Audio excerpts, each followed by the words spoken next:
Let's dive deeper into what we mean by analytical thinking. So first things first, what is it exactly? Analytical thinking is the ability to take a complex situation, break it down into smaller, more manageable pieces, and then work through those pieces logically to gain clarity and understanding. In other words, it's about turning confusion into clear insights.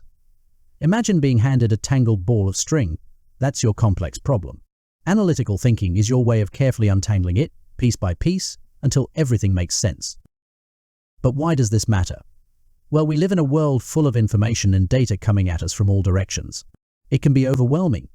Whether you're in a business meeting, working on a project, or even trying to make an important life decision, it's easy to get lost in the details. This is where analytical thinking comes in. It's like having a mental toolkit to sift through all that noise, identify what's really important, and focus on what needs to be addressed. Now, let's look at why analytical thinking is so valuable. Think of it this way: if you're faced with a tough decision or a problem that doesn't have a clear answer, analytical thinking gives you a process to follow. Instead of feeling stuck or overwhelmed, you can approach the issue with confidence, knowing that you have a structured way to find a solution.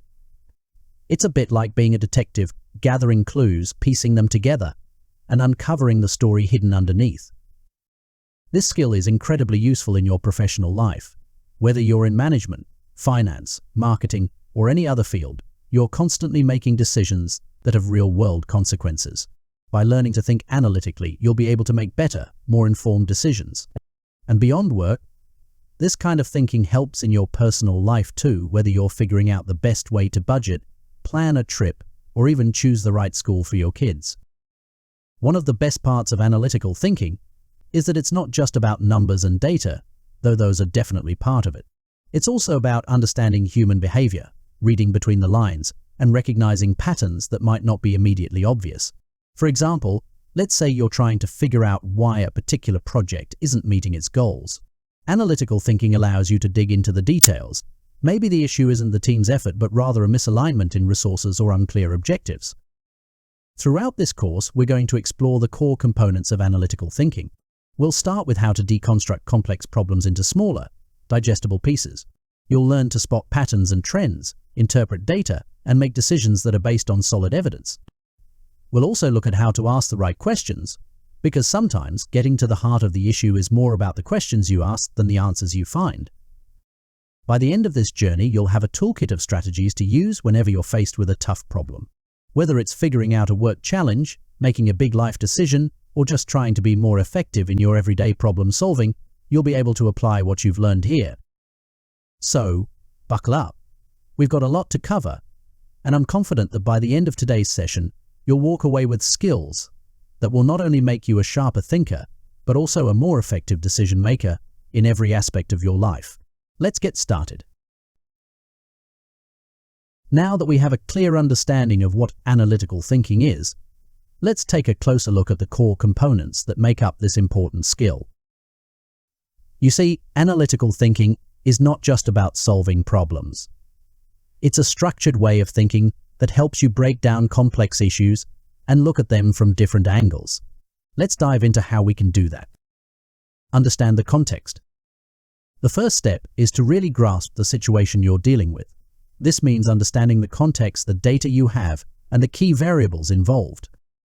You need to know what you're trying to discover or solve. It's like a detective trying to understand the crime scene before jumping to conclusions. If you don't fully understand what's going on, you might miss something crucial. Collect relevant data. Once you have a grasp of the context, it's time to gather the information you need. I think of it like gathering all your tools before starting a project. The more relevant data you have, the better equipped you'll be to solve the problem. But remember, it's not just about collecting data, it's about collecting the right data. Quality is more important than quantity here. Use visualization tools.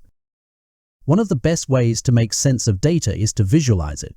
Whether it's using line graphs, bar charts, or heat maps, visuals help you quickly see patterns, trends, and anomalies.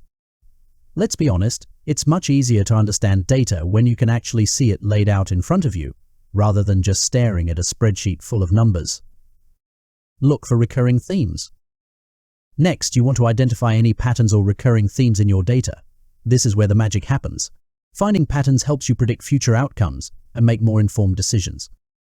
For instance, if you're noticing the same customer complaint coming up again and again, that's a clear signal that something needs to change. Analyze outliers. Sometimes the things that don't fit, the outliers, are the most important data points of all. These are the data points that deviate significantly from the norm. Outliers can reveal hidden insights that you might not have noticed otherwise. For example, if one of your products is selling far better in a certain region, you'll want to understand why. Utilize statistical methods. To dig deeper, you can use statistical methods like correlation analysis, regression analysis, or time series analysis. These techniques help you confirm patterns, quantify relationships, and make data-driven predictions.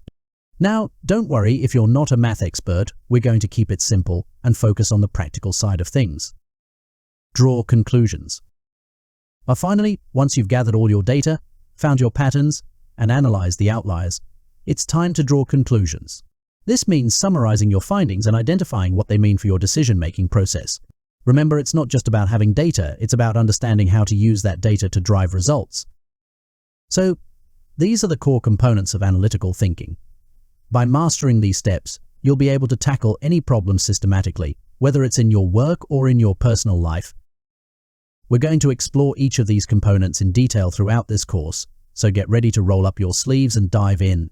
By the end, you'll be a pro at breaking down complex problems and turning them into actionable solutions. Let's keep moving forward. Thanks for watching. If you want to learn even more, get access to the full course now. Click the link below to start your journey. If you found this video helpful, don't forget to like the video, subscribe, and hit the notification bell so you never miss an update. Drop a comment below with your thoughts or any questions. We love hearing from you.